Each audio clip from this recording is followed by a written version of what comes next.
Luka was born weeks before his due date by emergency cesarean. Not only that, but his mother Kateryna had just seen and heard the first Russian missile strikes on her city when she went into labor. It was February 24th, 2022, the first day of Russia's invasion of Ukraine. That picture of us in the bunker went around the world. We had people calling us, asking if they could help, asking me if we needed nappies. I told them that we were doing okay as a family, but that the country needed help. Suddenly all these boxes just arrived in Ukraine addressed to Katya.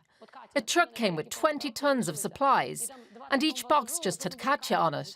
I was getting calls. There's another shipment here for you. Lots of boxes. I couldn't get my head around it. What was I going to do with all that baby formula?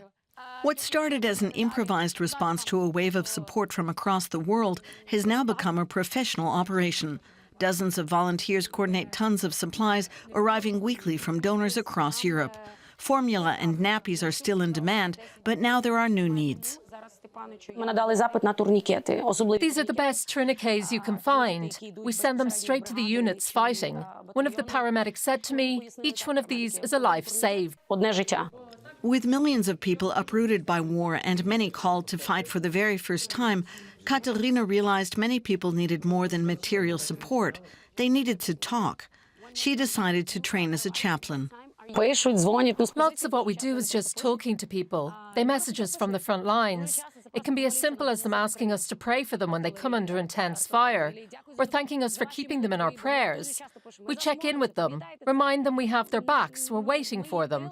We tell them they don't need to worry about their families. We'll look after them. They just have to hold on. Not all of Kateryna's work is done over the phone. Visits to civilians and soldiers on the front lines are also part of the job.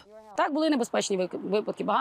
course there are dangerous situations. There are drones in the sky, grenades and mortars that don't distinguish between civilians and soldiers, men and women. I get lots of pushback from people who say, as a mother, I shouldn't be going anywhere near the front lines. She says that criticism isn't always about the real risks involved. Her team travels with security and armored cars. She says it's about her gender. Many people can't get their heads around the idea of a female chaplain. Our society is conservative. But there are groups who only we, as women chaplains, can reach.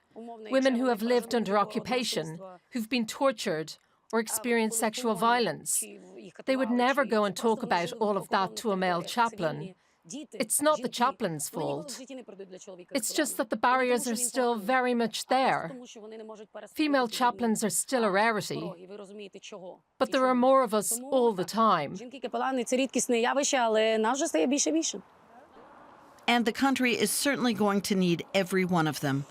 More than a third of Ukrainians say they personally know someone who has been killed or wounded in the fighting.